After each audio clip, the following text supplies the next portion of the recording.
Assalamualaikum warahmatullahi wabarakatuh. Waalaikumsalam. Alhamdulillah, puji dan syukur senantiasa kita panjatkan senantiasa kepada Allah Subhanahu wa taala, Tuhan semesta alam, pencipta langit dan bumi dan segala sesuatu yang ada di antara keduanya. Dan juga tentu saja pencipta manusia. Kita semuanya yang kita berharap kepada Allah agar kita senantiasa diberikan oleh Allah kemampuan untuk bisa beriman kepada Allah, karena saya pikir ini adalah satu nikmat yang paling utama yang Allah berikan kepada kita. Andaikan kita punya waktu, kita punya uang, kita punya kemampuan, punya apapun, tapi kalau seandainya kita tidak memiliki iman, maka kesemuanya itu adalah sia-sia. Maka yang menjadikan kita itu punya nilai di hadapan Allah adalah karena kita memiliki iman. Saya sering berpesan pada diri saya sendiri kalau seandainya seseorang itu tidak punya iman, maka dia tidak ada bedanya dengan mayat. Atau bahkan lebih buruk daripada mayat. Kenapa? Karena mayat yang teronggok di tanah itu, dia tidak bisa lagi mengumpulkan dosa. Juga tidak bisa mengumpulkan pahala. Akan tetapi orang-orang yang tidak punya iman, dia tidak bisa mengumpulkan pahala, tapi senantiasa mengumpulkan dosa-dosa. Maka orang-orang yang tidak beriman itu sungguh lebih buruk daripada mayit. Kenapa? Karena dia bisa mengumpulkan dosa, tapi tidak bisa mengumpulkan pahala.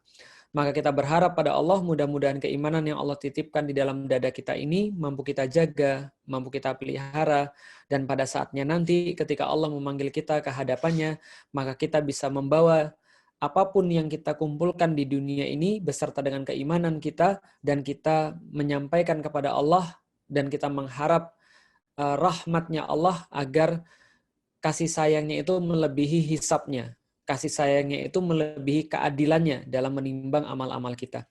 Salat dan salam semoga tercurah dan terlimpahkan kepada baginda Nabi besar Muhammad sallallahu alaihi wasallam, manusia mulia yang senantiasa kita tunggu-tunggu perjumpaan dengannya. Sungguh kerinduan kita kepada Rasulullah sallallahu alaihi wasallam lebih besar mengalahkan kerinduan kita pada manusia, mengalahkan kerinduan kita pada bapak kita, mengalahkan kerinduan kita pada ibu kita. Maka kita berharap mudah-mudahan sebagaimana kita merindukan beliau sallallahu alaihi wasallam, maka mudah-mudahan ketika kita dibangkitkan kelak di yaumil kiamat, Rasulullah sallallahu alaihi wasallam menghampiri kita, memanggil kita dengan nama-nama kita, kemudian membariskan kita di barisan belakangnya untuk memasuki surganya Allah yang tidak akan pernah dibuka surganya kecuali Rasulullah sallallahu alaihi wasallam yang pertama kali memintanya. Alhamdulillah teman-teman sekalian yang insya Allah dirahmati Allah, teman-teman syiar Jepang ya, syiar daring di Jepang, khususnya teman-teman di Yokohama, ada Mas Arief, Mas Ardi, yang lainnya nggak kelihatan ya, cuma dua ini doang yang nyala, Alhamdulillah. Salam buat teman-teman baik yang hadir ataupun yang nggak hadir. Saya berharap mudah-mudahan teman-teman tetap istiqomah di dalam Islam, dan ini adalah salah satu cara kita untuk senantiasa beristiqomah terhadap apapun yang telah diperintahkan oleh Allah Subhanahu wa taala. Ada sedikit cerita, satu perusahaan itu mereka kena dampak pandemi. Lalu kemudian mereka ngeluh, gimana kita di masa pandemi ini? Karena teman-teman tahu di masa pandemi ini hampir semuanya kena impact. Perusahaan makanan kena impact, perusahaan perhotelan, pariwisata apalagi gitu ya. Lalu kemudian sekarang negara kita juga di Indonesia lagi rusuh-rusuhnya. Dan kita berdoa bersama-sama mudah-mudahan Allah memberikan yang terbaik buat negeri ini, memberikan kepekaan pada penguasa-penguasanya, dan memberikan kelembutan pada rakyat-rakyatnya.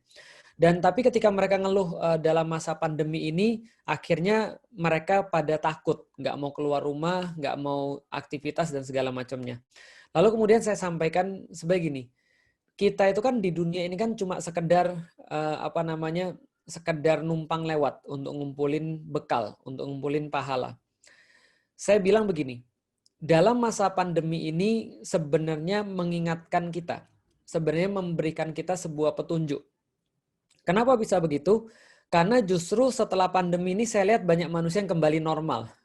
Jadi bukan nggak normal, tapi kembali normal. Kembali normal seperti apa? Bumi kembali normal, istirahat buminya. Lalu kemudian udara jadi semakin bagus. Orang-orang banyak kan tinggal di rumah, terus bisa menahan daripada hal-hal yang nggak perlu gitu ya. Lalu kemudian jarang untuk menghabiskan duit untuk hal-hal yang mungkin tidak terlalu dia perlukan atau butuhkan, ya kayak gitu-gitu. Jadi kembali normal. Saya bilang bahwasanya kalau kita itu ngelihat pandemi ini, ada orang yang kemudian jadi takut banget dan akhirnya tobat, akhirnya taat. Taruhlah misalnya ya. Lalu orang ini meninggal. Mending mana daripada ketika dia nggak diingatkan, lalu kemudian dia terus-terusan bermaksiat, lalu kemudian sampai dia mati, lantas dia nggak bisa mengumpulkan amal. Maka saya bilang, pandemi ini bisa jadi adalah titik balik bagi orang-orang yang kalau dibiarkan hidupnya itu terus-menerus maksiat, lantas gara-gara pandemi ini jadi sadar, tobat, taat pada Allah. Maka pandemi ini jadi manfaat. Tapi apabila pandemi ini justru menjauhkan kita dari Allah, yang awalnya misalnya ngaji jadi nggak ngaji, yang awalnya mau belajar Islam jadi nggak belajar Islam, alasannya pandemi, padahal males gitu ya. Nah misalnya taruhlah, ya berarti pandemi ini jadi sebuah kerugian bagi kita. Karena saya mengingatkan sekali lagi bagi diri saya dan bagi teman-teman sekalian, yang namanya nilai ujian itu tidak tergantung pada soal ujiannya. Tapi nilai ujian itu tergantung pada jawaban ujiannya. Maka kondisi apapun itu adalah soal. Termasuk pandemi itu adalah soal. Pertanyaannya jawabannya mau kayak apa? Kalau jawabannya betul, maka nilainya bagus. Kalau jawabannya biasa, nilainya biasa. Kalau jawabannya salah, nilainya jelek. Itu aja sih sebenarnya. Jadi semua yang Allah kasih pada kita ya semuanya adalah sebuah soal. Dan soal itu nggak akan pernah punya nilai. Dan soal itu tidak akan punya benar atau salah. Yang punya benar atau salah itu adalah jawaban kita atau bagaimana cara kita untuk menangani, untuk menjawab soal ujian. Nah, termasuk rencana-rencana kita. November mau lagi jalan untuk ke Jepang, menemui teman-teman sekalian, ngadain pelatihan dan segala macamnya. Ternyata Allah punya rencana yang lain. Allah punya rencana yang lain, kita ketemu lewat online. Ya berarti ini adalah sebuah soal yang memerlukan sebuah jawaban. Kalau seandainya semua ini mendekatkan kita kepada Allah, maka tentunya ini adalah perkara-perkara yang baik.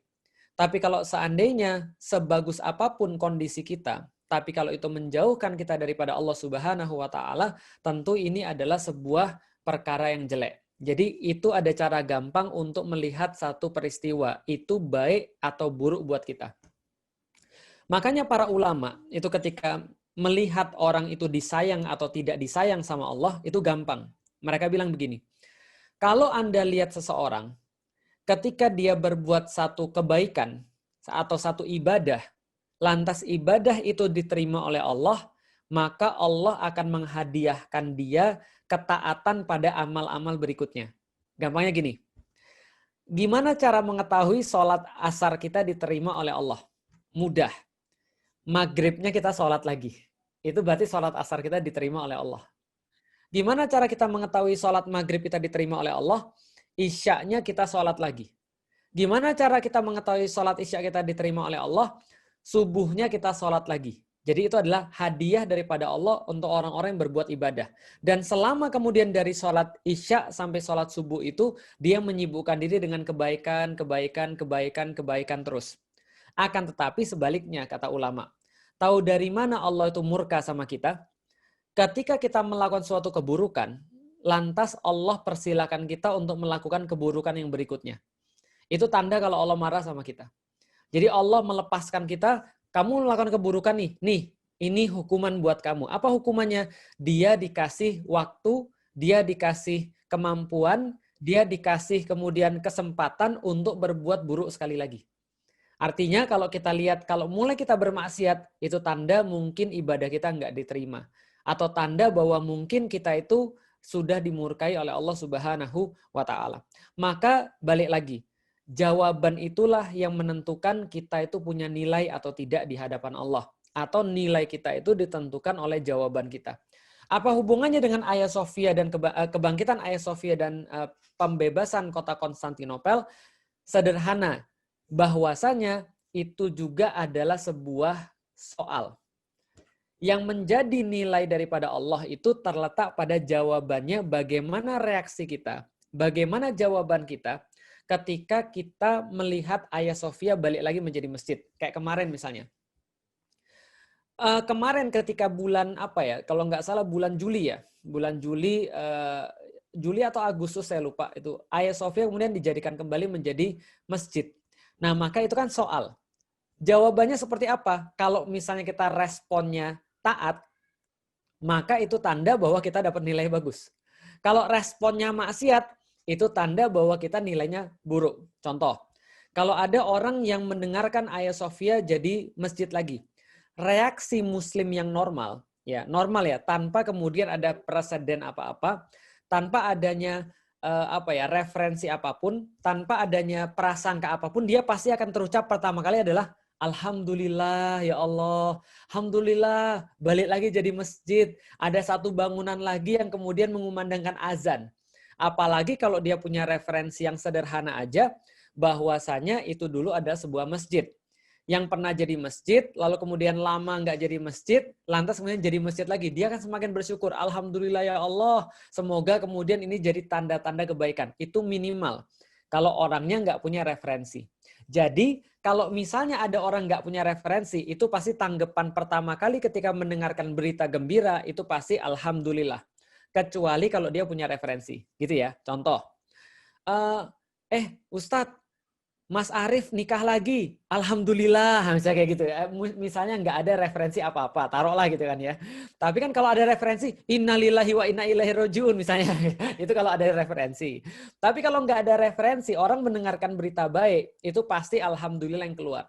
Ada pembangunan masjid sudah selesai, alhamdulillah. Bayi dilahirkan, alhamdulillah. Ada orang pernikahan, alhamdulillah. Oke, berarti jawaban orang yang tidak alhamdulillah, jawaban orang yang tidak bersyukur, jawaban orang yang tidak senang, ini pasti diakibatkan oleh sesuatu. Gampangnya gini, naturalnya pohon itu ya pasti tumbuhnya ke atas. Kalau ada yang tumbuh ke bawah, berarti itu tidak natural. Gitu kan ya. Naturalnya jin itu nggak kelihatan. Berarti kalau ada jin yang kelihatan, itu berarti jin yang tidak natural. Lah, makanya orang kalau mendengarkan kabar gembira, naturalnya pasti senang.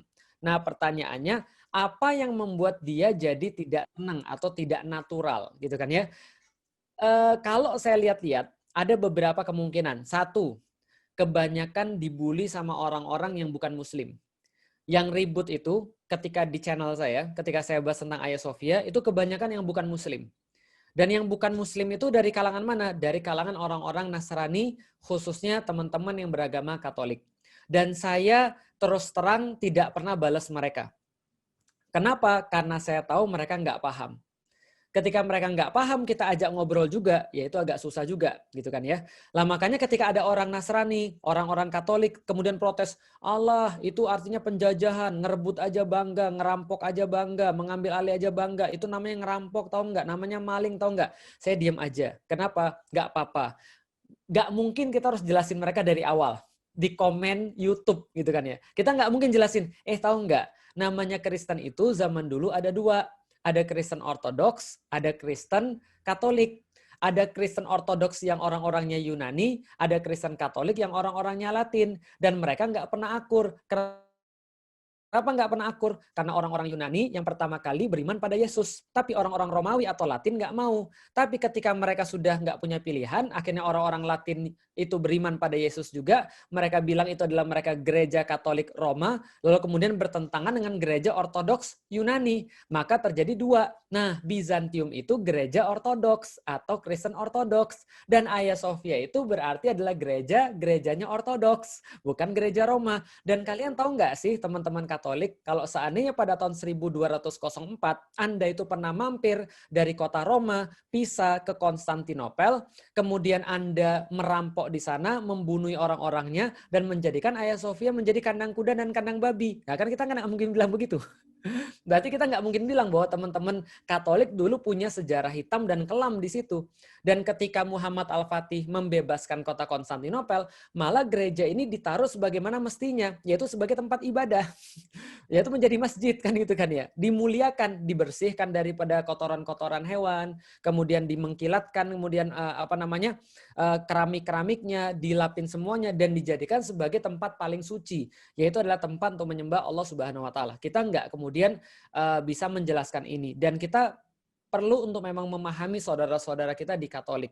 Maka saya nggak pernah balas. Nah, mungkin kemungkinan pertama, Ada orang-orang muslim yang ketika mereka dengar yang kayak gini-gini mereka kebawa. Lalu mereka merasa, ya sabar saudara-saudara kami kaum yang beragama Katolik, memang ada orang-orang di antara kami yang barbar gitu kan ya, yang seolah-olah kemudian bangga dengan perampokan masjid. Padahal mereka nggak ngerti. Ini yang pertama, kebawa. Yang kedua, mereka itu referensinya adalah referensi daripada orang-orang yang bukan muslim. Maka ketika mereka dapetin referensi seperti itu, mereka baca, oh ternyata Al-Fatih ini adalah seorang homoseksual. Oh Al-Fatih ini adalah gila perang. Oh Al-Fatih ini tukang bunuh anak kecil. Oh Al-Fatih ini ternyata pemabuk. Oh Al-Fatih ini ternyata suka main sama cewek dan segala macam. Itu ditulis dalam referensi-referensi mereka. Maka seolah-olah ketika Muhammad Al-Fatih membebaskan kota Konstantinopel, mereka nggak mau terima ini. Maka mereka katakan ini sebuah aib. Kenapa? Karena Muhammad Al-Fatih itu adalah seorang pendosa. Sehingga tidak sesuai dengan hadis Rasulullah bahwasanya yang akan membebaskan kota Konstantinopel adalah sebaik-baik pemimpin. Itu adalah yang kemungkinan yang kedua, karena referensi yang salah. Kemungkinan yang ketiga, saya melihat ini adalah karena memang niatnya buruk. Jadi ada orang-orang yang labelnya Muslim, agamanya di KTP-nya Islam, namanya keislam-islaman, tapi kelakuannya sangat tidak islami. Nah ini contohnya zaman sekarang banyak. Nah, itu misalnya contoh Anda bisa lihat yang abu-abu dan segala macam ya, kayak gitu-gitulah kira-kira. Itu banyak yang kayak gitu-gitu. Nah sehingga kita melihat ini kayaknya Muslim. Dan Allah sudah bilang, wa minan nasi mayyaqulu amanna billahi wa bil yaumil akhiri wa ma hum bimu'minin. Ada manusia-manusia yang kayaknya beriman. Mereka senantiasa bilang mereka beriman kalau bertemu dengan orang-orang yang beriman. Tapi begitu mereka keluar daripada orang-orang beriman, mereka bukan termasuk orang beriman. Bahkan mereka berkata, kami cuma berpura-pura. Mengolok-olok mereka. Supaya mereka itu yakin bahwa kami Muslim dan kami bisa merusak mereka. Ini kemudian ada orang-orang model begini. Dan orang-orang kayak gini memang disewa untuk buat rame, sehingga mereka membuat sebuah citra-citra negatif terhadap kaum Muslim. Namanya kayak kaum Muslimin, ngakunya kaum Muslimin, tapi bilang tapi bilang gini, jangan bilang lagi terorisme tuh nggak punya agama. Terorisme tuh punya agama dan agamanya Islam. Bilangnya gitu. Apalagi yang dia bilang, contoh misalnya, di atas ayat-ayat suci ada ayat-ayat konstitusi. Yang kayak gini-gini. Nah ini salah satu yang kita bisa lihat bahwa mereka memang niatnya ngerusak.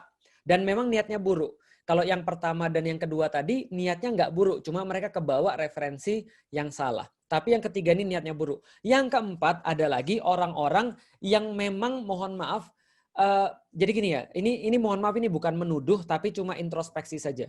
Karena saya secara pribadi juga punya rasa hasut. Maka yang saya khawatir itu yang keempat adalah orang-orang yang punya rasa hasut.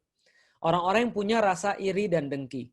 Semua manusia punya rasa hasut. Saya punya, Mas Ardi punya, Mas Arief punya, dan ada di sini saya baru lihat ada Syekh Alwan, Masya Allah, sudah di Indonesia ya. Wah Masya Allah, itu kayaknya tampang-tampangnya sudah di Indonesia tuh kayaknya. Iya, Karena Mas. tampang-tampangnya kelihatan nelongso ya.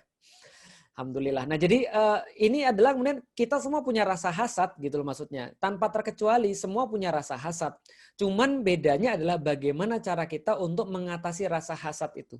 Saya punya rasa hasad nggak? Punya banget dan tiap hari menghantui saya. Nah yang saya khawatir juga ada orang-orang yang punya rasa hasad. Siapa yang punya rasa hasad? Ini saya sedikit jelaskan. Kalau saya jelasin secara lengkap panjang, tapi saya cuma perlu ngasih tahu bahwasanya ada sebuah peristiwa-peristiwa yang menyebabkan ada konflik sejarah antara Arab, Saudi, dan Turki. Itu salah satunya. Nah makanya nggak heran kalau seandainya ketika Turki ada sesuatu, teman-teman menemui kawan-kawan lain yang kemudian berafiliasi ke Arab Saudi itu lantas punya satu pandangan yang nggak baik. Demikian sebaliknya, gitu kan ya. Ketika kemudian Arab Saudi punya sesuatu, kadang-kadang teman-teman Turki ini juga punya pandangan yang kurang pantas atau kurang baik. Dan ini sudah terus-menerus terjadi. Bahkan mohon maaf ya, saya sedikit cerita. Dulu saya pernah ke Jerman. Ketika ke Jerman itu saya lagi jalan-jalan di tengah jalan di perkampungan Muslim. Tiba-tiba pas ada orang Arab di situ. Lalu kemudian orang-orang Turki yang berkebangsaan Jerman itu, tapi masih orang keturunan Turki, lewat, neriakin orang-orang Arab. dengan teriakan yang nggak pantas. Ya kalau terjemahan bahasa Jepangnya ya inu lah kira-kira begitu. Nah jadi itu teriakannya kayak gitu. Nah, jadi dari orang Turki teriak orang Jepang gitu. Orang Turki teriak ke orang Arab gitu. Besoknya orang Arab juga begituin orang Turki sama. Jadi ya ini adalah satu dalam tanda kutip peristiwa-peristiwa yang membuat mereka akhirnya merasa bahwa ya saling serang dan segala macam. Dan kita sebenarnya tidak boleh masuk ke dalam hal-hal kayak gini sebenarnya. Nah, makanya kita lihat bahwa beberapa kritik-kritik terhadap Turki, terhadap Erdogan, terhadap Hagia Sophia ketika dijadikan sebagai masjid, kritik terhadap Muhammad Al-Fatih justru sangat disayangkan datangnya daripada orang-orang muslim juga yang berafiliasi ke tempat yang tadi. Nah, ini yang saya khawatirkan jangan-jangan karena hasad tadi. Nah, ada level yang kelima. Ada level yang kelima, kemungkinan kelima. Siapa kemungkinan kelima? Mereka berbeda pendapat, mereka punya satu pendapat karena berdasarkan ilmu. Nah, saya berhusnuzon ini adalah level kelima, gitu kan ya. Yaitu adalah berdasarkan ilmu karena memang perkara tentang pembebasan kota Konstantinopel, lalu kemudian munculnya Dajjal, lalu kemudian hari kiamat, ini memang ada hadis-hadisnya. Dan hadis-hadis yang berkaitan dengan akhir zaman itu punya satu kesamaan. Apa kesamaannya? Dia punya banyak kemungkinan dan tidak bisa diartikan dengan satu arti saja. Itu nggak bisa. Contoh, Dajjal itu punya tulisan kafaro di jidatnya. Pertanyaannya, apakah tulisannya fontnya Times New Roman atau fontnya tradisional Arabik? Itu kita nggak tahu. Ataukah tulisannya kafir atau kafaro saja, ataukah tulisannya benar-benar di jidat atau makna kiasan atau seperti apa? Matanya cuma satu, apakah satunya picak atau buta? Ataukah memang matanya cuma satu gitu kan ya, kayak cyclops gitu kan ya? Ataukah matanya itu satu yang dimaksud adalah lambang atau apa? Kita nggak tahu. Dan kita nggak bisa memastikan. Contoh lagi misalnya, kapan datangnya hari kiamat? Kita nggak bisa mastiin juga. Yang kita bisa lihat adalah tanda-tandanya. Maka menurut para ulama, termasuk tidak adabnya seorang ketika membahas tentang hari kiamat atau tentang akhir zaman adalah dia memastikan waktunya. Itu tidak ada adabnya. Artinya tidak pada pembahasan kita untuk membahas sesuatu yang bahkan Rasul dan para sahabat pun ya tidak bisa memastikannya gitu maksudnya. Rasulullah ditanya, "Ya Rasulullah, kapan terjadinya hari kiamat?" Rasul katakan, "Aku dan hari kiamat kayak begini." Nah, Rasul merapatkan jarinya kayak begini. Nah, pertanyaannya kalau kayak begini kan berarti kan dekat banget. Kalau sudah kayak begini ya, dirapatkan jarinya. Tapi apakah kemudian Rasulullah wafat dengan hari kiamat lantas benar-benar dekat kayak jari ini? Ternyata tidak. Maksudnya adalah kata Rasulullah, dekat itu Anda harus senantiasa bersiap-siap. Balik lagi kepada penaklukan atau pembebasan Konstantinopel dan beberapa tadi yang disampaikan oleh kawan-kawan kita. Kalau ada yang berkata, ini bukan pembebasan Konstantinopel, Muhammad Al-Fatih bukanlah pemuda yang dijanjikan. Bisa nggak? Bisa jadi. Karena memang dikatakan dalam hadisnya ada kemungkinan lain. Ulama-ulama yang lain punya pembahasan yang lain bahwasanya Konstantinopel itu akan takluk atau bebas ketika sudah dekat dengan Dajjal. Ada hadis yang mengatakan ada satu kota yang sebelahnya lautan, sebelahnya daratan, maka dia kemudian akan dibebaskan. Setelah dibebaskan, maka kemudian Dajjal akan keluar ketika mereka sedang berbagi ghanimah. Nah, ulama-ulama membahas, loh berarti bukan Konstantinopel dong. Berarti yang lain dong. Nah, berarti mereka mengatakan bahwa Al-Fatih bukan pembebas Konstantinopel. Ini punya dalil, nggak apa-apa, bisa diambil. Tapi toh juga tidak dipastikan kotanya ini kota namanya apa. Yang jelas faktanya pada tahun 1453 Muhammad Al-Fatih menaklukkan Konstantinopel. Ada lagi kemudian bahasanya, ini adalah sebuah aib sejarah. Nah, ini kayaknya bukan hanya sekedar dalil, tapi juga ada hasadnya tadi karena sudah mulai meremehkan orang lain. Jadi gini loh. Kalau kita berdasarkan ilmu, kita cuma bisa mengatakan ada kemungkinan ini dan ada kemungkinan itu. Tapi kalau sudah mengatakan aku yang benar, dia yang salah, ini bisa jadi masalah. Ini nggak boleh. Contoh kayak gini nih misalnya. Mas Arief memutuskan bahwa mulai besok dia akan bercelana cingkrang misalnya. Boleh-boleh saja, nggak ada masalah. Lalu kemudian Mas Ardi memutuskan bahwa dia tetap akan bercelana tidak cingkrang. Boleh-boleh saja. Yang jadi masalah apa? Mulai besok Mas Arief bilang, Mas Ardi sadarlah bahwa kelakuanmu itu adalah kelakuan ahlunar, gitu kan ya. Kelakuan ahli neraka. Itu baru bermasalah. Kenapa? Karena dia memaksakan pendapat yang dia ambil kepada orang lain yang mungkin mengambil pendapat yang berbeda. Nah, jadi kalau mengatakan bukan Al-Fatih, panglima yang dijanjikan, boleh, nggak ada masalah. Tapi kalau mengatakan itu adalah aib bagi kaum muslimin, itu kita pertanyakan. Dan itu saya pikir bukan sebuah pernyataan yang layak bagi seorang ahli ilmu yang memang berbicara berdasarkan dalil. Oke, kalau gitu kita balik lagi kepada pembahasan kita tentang pembebasan kota Konstantinopel dan kebangkitan Hagia Sophia. Jadi gini, saya nggak hendak membahas tentang pembebasan kota Konstantinopel, karena kalau saya bahas pasti nanti jadinya akan sangat lama sekali. Tapi yang pengen saya bahas adalah teman-teman sekalian, saya terus terang merinding ketika mendengarkan pidatonya Erdogan ketika dia membebaskan Hagia Sophia kembali lagi menjadi masjid. Kenapa saya merinding? Pertama, dalam hati saya, yang saya dengar itu bukan hanya pidato kepala negara. Bukan hanya pidato kepala negara Turki, tapi seolah-olah itu sudah masuk pidato kepala negara Muslim sedunia. Jadi kira-kira gitu. Karena kenapa? Karena bagi yang paham tentang kemudian diksi yang dia pilih, kata-kata yang dia pilih, bagaimana cara dia menyatakannya, dia tidak berbicara sebagai seorang pemimpin Turki saja, tapi dia berbicara sebagai pemimpin dunia Muslim. Kira-kira begitulah. Maka dia bilang, kebangkitan Hagia Sophia adalah begini, begini, begini. Kebangkitan Hagia Sophia adalah begini, begini, begini. Itu yang pertama kali buat saya merinding. Yang kedua membuat saya merinding adalah ketika dia mengatakan bahwa kebangkitan Hagia Sophia adalah menandakan sebentar lagi akan bebasnya Masjidil Aqsa. Itu saya merinding banget. Kenapa? Karena di dalam kepala saya, yang dari dulu kita bahas adalah memang satu masjid yang memang harus kita perhatikan karena itu sudah ditanamkan oleh Rasulullah Shallallahu Alaihi Wasallam dan sudah ditanamkan oleh Allah Subhanahu Wa Taala. Yaitu adalah Baitul Maqdis. Jadi kalau seandainya kita rindu kepada Baitullah senantiasa, kita rindu kepada Masjid Nabawi senantiasa, maka sebegitu pula kita harus merindukan Baitul Maqdis. Dan Allah Subhanahu wa taala sudah mengatakan di dalam Al-Qur'an, "Alladzi barakna haulah", yaitu adalah tempat yang kami berkahi di sekelilingnya. Dan ulama-ulama sepakat bilang bahwa kalau sekelilingnya saja diberkahi, maka apalagi intinya, yaitu adalah Masjidil Aqsa.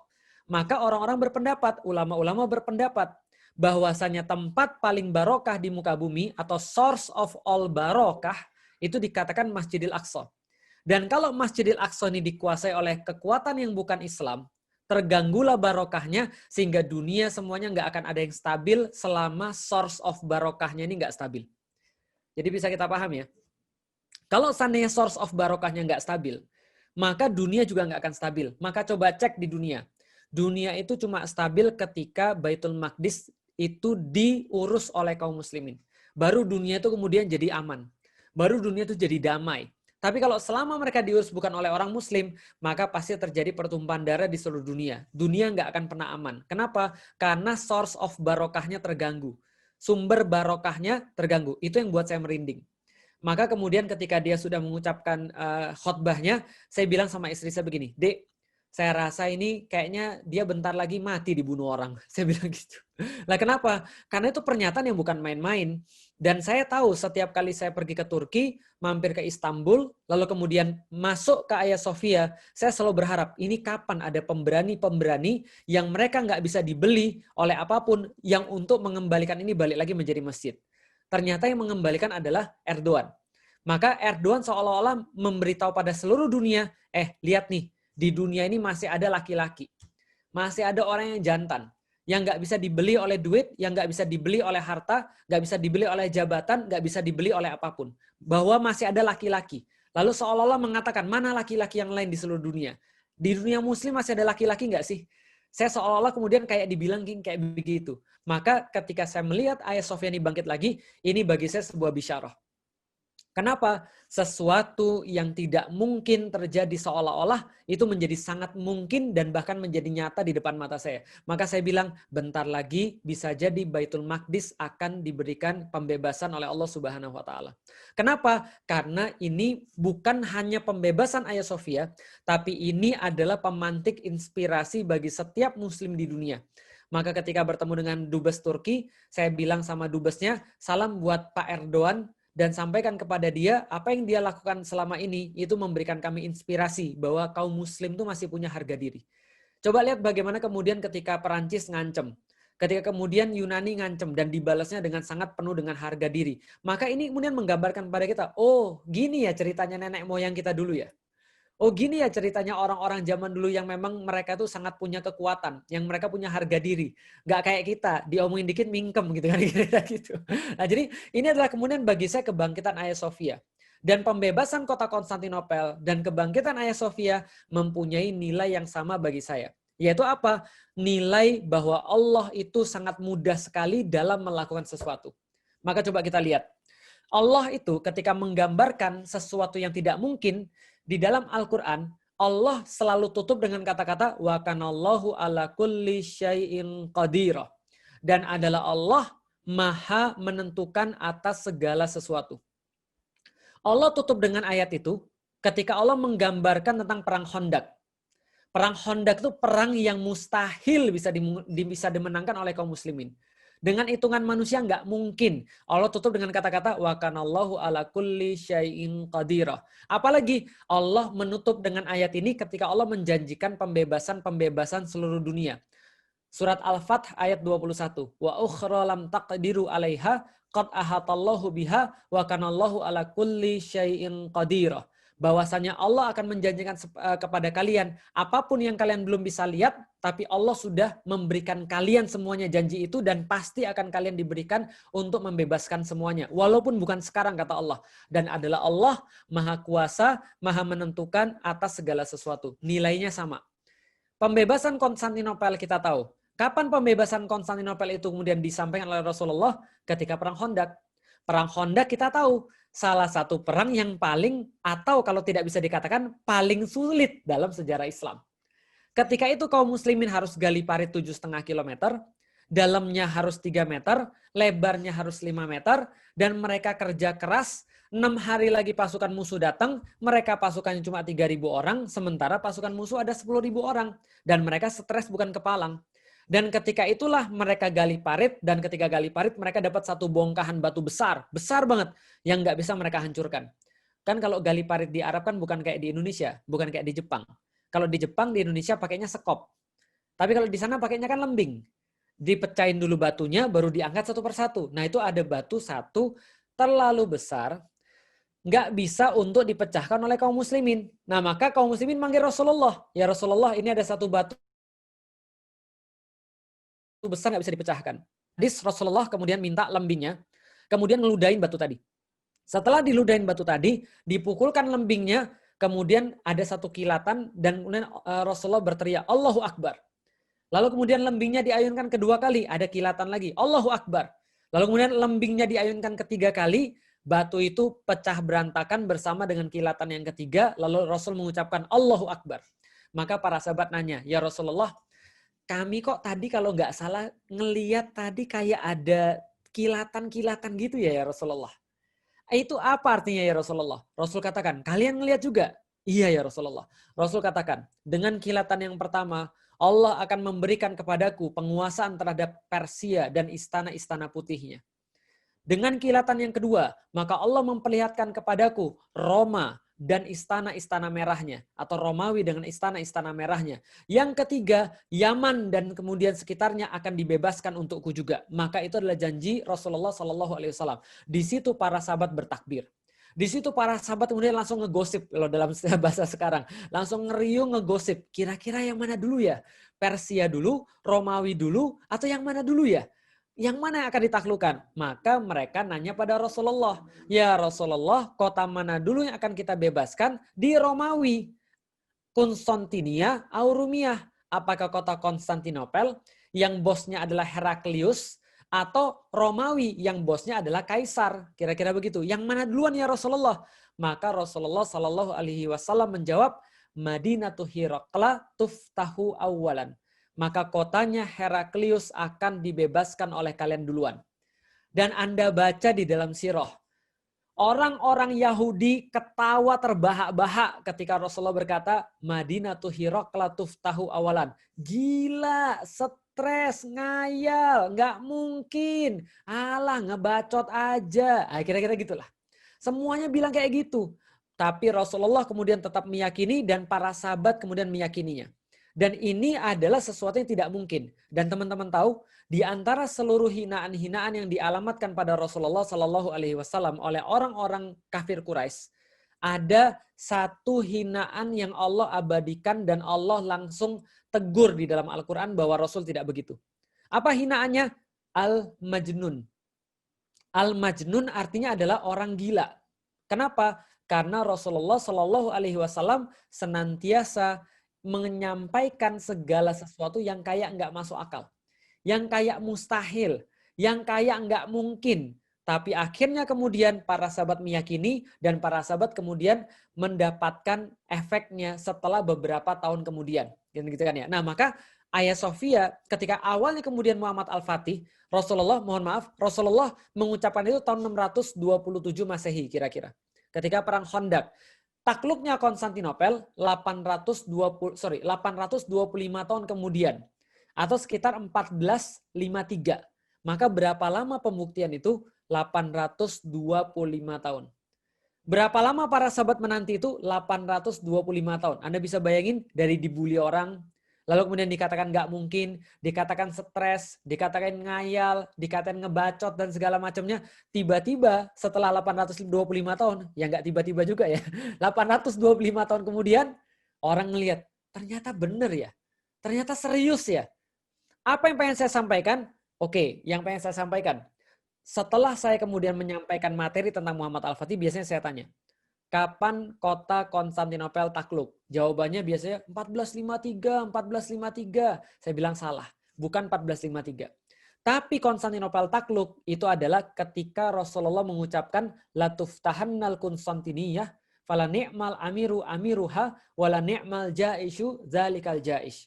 Akan dibebaskan kota Konstantinopel, sebaik-baik pemimpin adalah dia, dan sebaik-baik pasukan adalah pasukan yang dia bawa pada saat itu. Maka itulah takluknya. Dan ini yang pengen kita bagikan. Bukan cerita Muhammad Al-Fatih. Nggak penting cerita Muhammad Al-Fatih. Cerita Salahuddin nggak penting. Cerita Khalid bin Walid nggak penting. Apa yang penting? Keyakinan mereka bahwasanya Rasulullah Shallallahu Alaihi Wasallam tuh kalau ngomong tuh pasti betul. Kalau ngomong tuh nggak mungkin bohong. Berarti faktanya sudah ada, masalahnya adalah gimana cara kita nyampe ke faktanya.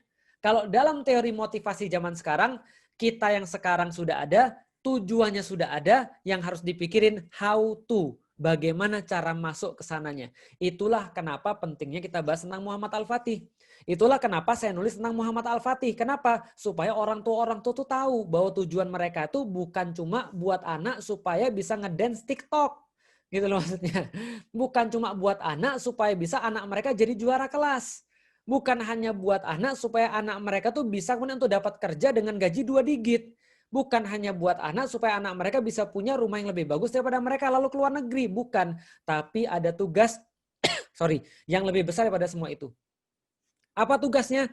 Tugasnya adalah memberikan jalan atau meniti jalan untuk bisa meraih apapun yang Rasulullah Shallallahu Alaihi Wasallam sampaikan. Muhammad Al-Fatih dapat gelar Al-Fatih setelah kemudian dia membebaskan Konstantinopel. Tapi bukan hanya Konstantinopel yang Rasulullah Shallallahu Alaihi Wasallam janjikan, tapi yang Rasul janjikan adalah kota Roma, adalah kebangkitan Islam. Adalah Islam itu memberikan terangnya kepada seluruh dunia dan memberikan kedamaian pada seluruh dunia. Pertanyaannya sekarang adalah anak-anak kita mau jadi apa? Makanya ketika kemarin itu ketika saya dapat kabar, pertama kali dapat kabar, Ustadz, ini bukunya dijadikan sebagai buku panduan, suruh baca wajib oleh Kadis Bangka Belitung. Saya bilang gini, aduh, kasihan ini pasti kadisnya. Kenapa? Pasti ini digoreng. Pasti ini bakal kemudian dia jadi masalah. Tapi ya sudahlah, nggak apa-apalah, saya bilang mau gimana lagi. Akhirnya kemudian saya sampaikan, ya sudah, mudah-mudahan yang terbaik. Benar, ternyata besoknya kadisnya kemudian membatalkan. Ya sudah, nggak apa-apa. Nah, karena masalahnya bukan apa? Karena kita niatnya baik. Nah, berarti kalau ada orang-orang yang mau ngalangin, apa yang mereka inginkan? Ya jelas mereka takut. Kalau orang-orang ngalangin, jelas mereka takut ada orang-orang yang lahir dan meyakini hadis Rasulullah. Yang meyakini Islam pasti bangkit. Nah kenapa? Ya teman-teman sudah tahu lah. Pertempuran antara hak dan batil itu terus terjadi. Dan pasti akan terus-menerus terjadi.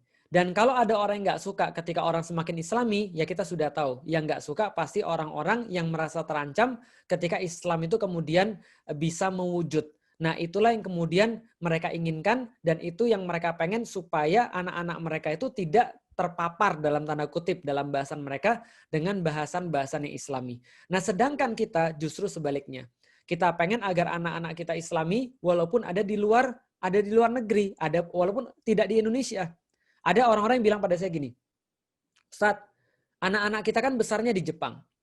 Anak-anak kita nggak tahu banyak tentang Islam. Anak-anak kita nggak seperti orang-orang di Indonesia, semuanya kajian dan segala macam.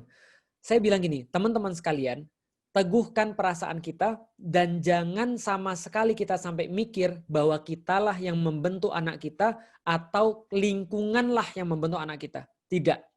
Tapi pertama-tama yang harus kita kemudian tekankan, yakinkan pada diri kita sendiri, Allah yang bentuk anak kita.